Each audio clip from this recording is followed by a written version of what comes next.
Alright, what's up guys? My name is Zach and today I'm driving a 2007 Nissan Altima.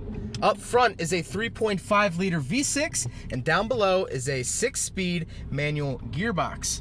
And if you want to read more of my thoughts, head on over to carmarshal.com/overdrive where I'll be writing a complete article about the Altima. But let's get back to that 3.5 liter V6. Now, it is the same engine out of a DE Nissan 350Z.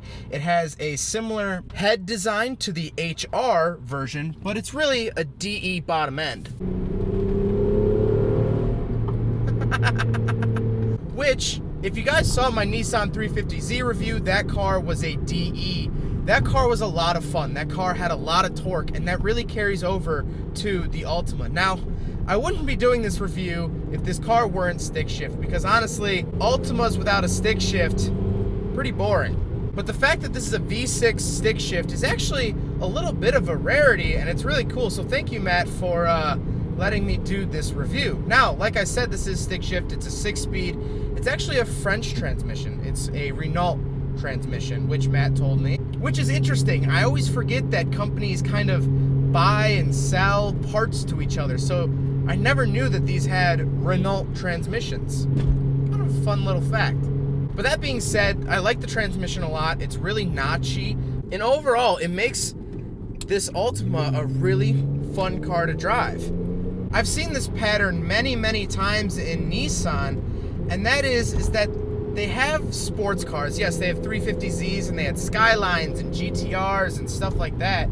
But it seems like a common trend that Nissan then takes that perfected power plant, whatever they choose that may be, whether that's, you know, a 3.5 liter V6, and they put it into other cars. I've, of course, reviewed the 350Z that had this engine, and now the Altima that has this engine. It's just really interesting to see this same DE, essentially DE, I know the heads are different, but essentially a DE engine thrown in a bunch of different bodies, and how it really reacts differently in each one, and it feels different in each one. Let's talk about the interior. In front of me, I have 3 big gauge pods. In the center is speedometer, then to the left is tach, and on the right is fuel and temperature. On the steering wheel, I have my cruise control on and off buttons, and on the left, I have audio controls for the radio. In the center, I have 3 cooling vents, the radio, then controls for the radio, which there's a lot. Down below that, you get a big cubby hole for putting really whatever you want in there. That's a really nice feature. You got 2 cup holders, obviously center armrest, nothing really going on there. This car also has a sunroof, as you guys can probably see, which you guys know that I love sunroofs so much.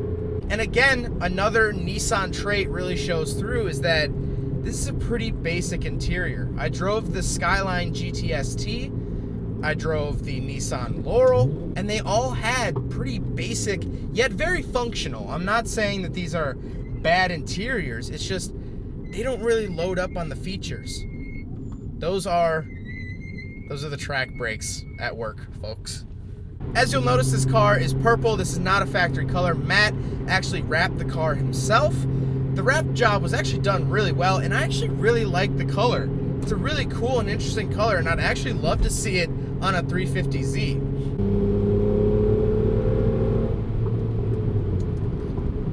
So what's so nice about this car with the V6, that 3.5 liter V6, is that it has that torque. I loved that about the 350Z, is that it had the torque to do what you needed to do when you needed to do it. I'll put it here in 6th gear, and it's still chugging along. It'll still accelerate in 6th gear, and that just can't be said about cars that don't have much torque.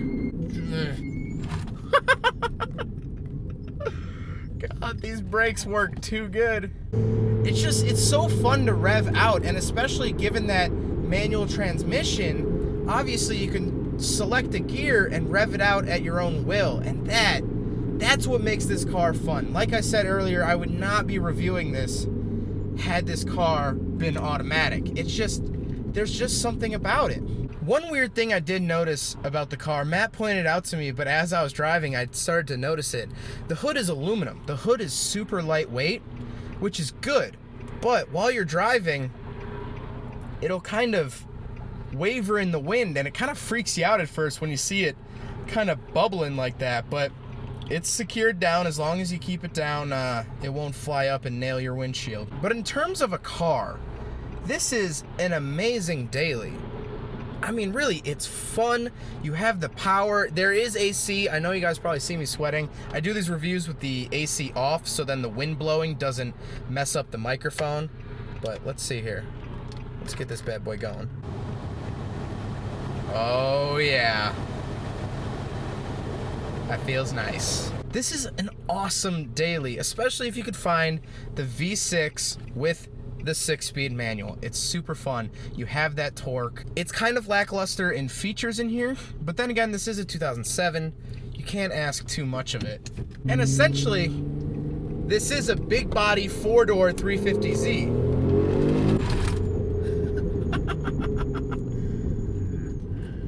If this car has taught me anything, it's torque is fun and get yourself some brakes. This really does also reinstate the fact that Nissan is probably one of my favorite car brands, and the fact that I've never been disappointed by two car brands. I've never been disappointed by Nissan, and I've never been disappointed by BMW. Now, hopefully, chances are is that you'll see this car again on the channel.